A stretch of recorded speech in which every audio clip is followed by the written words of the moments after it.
And this is Yvonne McNary, and I'm at the Marion County Public Library in Lebanon, Marion County. And this morning, my guest is Jerry Evans, who's the president of the Marion County Lebanon NAACP. Good morning, Jerry. Good morning, Yvonne. And we've got a lot coming up in January.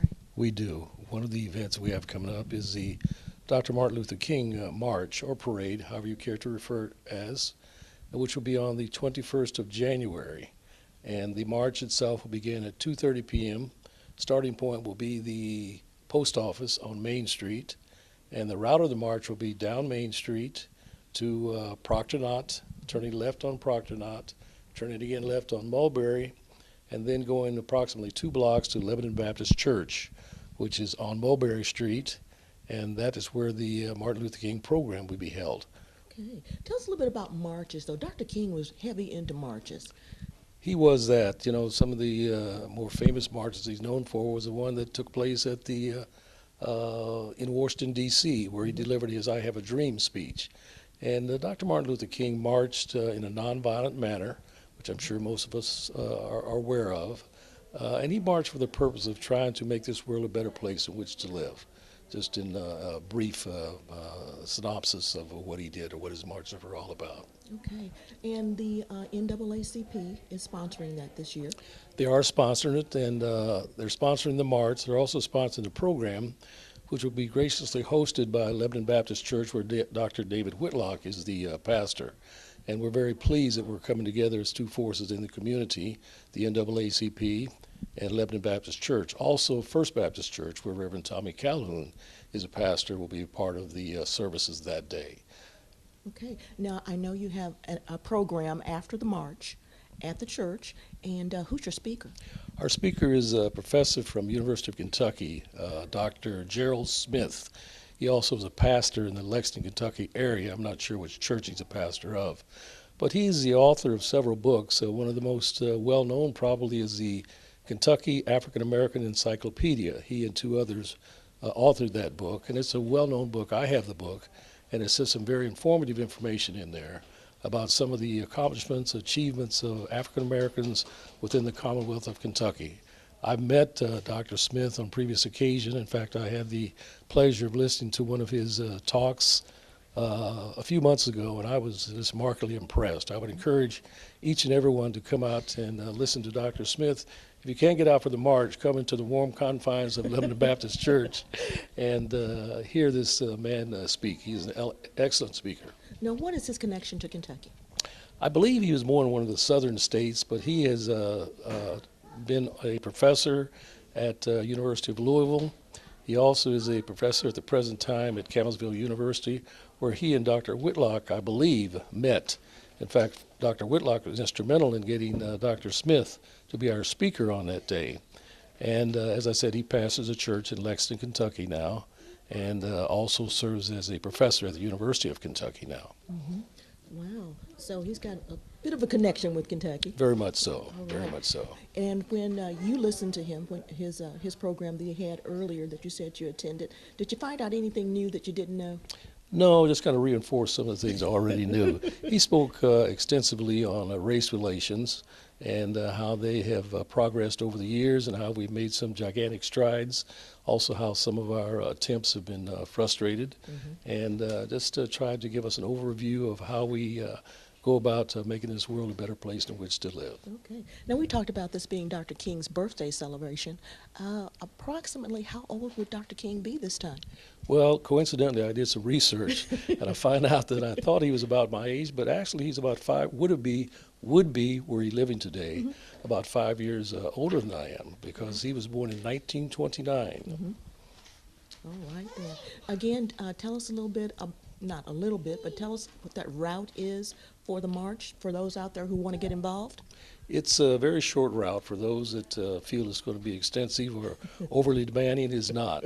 It's a very, just kind of a Sunday afternoon walk. Mm-hmm. And coincidentally, we were going to have the march this coming Sunday, the 14th of January. I hope I don't confuse anyone, but that has been postponed until the 21st. Mm-hmm. And the reason we postponed it was because of the projected inclement weather that we're supposed to have this weekend. Mm-hmm. So please be advised that the march, regardless of what you hear or may read, it is the 21st of January at 2:30 p.m. promptly from the post office, going down Main Street, up Proctor Knott, turning left on Mulberry, and then culminating at Lebanon Baptist Church, where you can go into the warm confines of the church, even if it's cold that weekend, and enjoy the words from Dr. Gerald Smith. And I also would say that for those that don't feel as if they want to make even that short walk, we will have transportation available. We'll have a van there. We'll have 2 or 3 cars there. So if you are old as I am or older than I am, you can come and get. I'm going to march because I think that's a recognition of some things that Dr. Martin Luther King did. And I want to participate in that to the full extreme. Okay. Now we know that Dr. King, too, was quite a speaker, quite an orator. And his I Have a Dream speech is one of the most popular speeches that he ever made. If Dr. King were alive today, what do you think he would think of our progress that we've made so far? I would think that he would be excited and pleased in some areas. In other areas, I would think that he would say, hey, that dream has not yet come to fulfillment. I think he would be optimistic, as he was a very optimistic individual during his life, that we can achieve that point that he referenced in his dream of someday looking at people relative to the character and not the color of their skin. I think we'd be pleased that some people have taken on that attitude and some people have embellished the thought that we are all God's children, which is a true fact. But I think he would be disappointed in some areas that his dream has not yet come to fulfillment if we look at some of the negative aspects of what is transpiring in our society today. There are many things that I think he would be not pleased with, but overall I think he would say, hey, the dream is still alive. And I would say, this is not from Dr. King, this is from yours truly, that we as a people can make that dream come true. And on that note, I would encourage each and everyone to come and attend this march and the program on the weekend of the 21st of January. And let us come together as a people and let us to begin to further that dream and bring it to reality. We have many members in the NAACP, which I have the pleasure and the challenge of being the president of. And we also have many Caucasian members. And I would encourage people to know, to be advised that this is not a black organization. This is an organization that stands up for equality and justice for all people. And on that note, I would encourage you to seek myself out or one of the members of our organization on that day and get an application and come and be a part of the process and not standing on the outside looking in. So I say that with all pleasure. I say that with my heart. We welcome each and every one of you to come and join with us. Okay. Well, again, give us the date of that march and program and the route and all that information so that we can make sure that everybody knows where to go. Absolutely. January the 21st, 2018. Starting point is the post office on Main Street.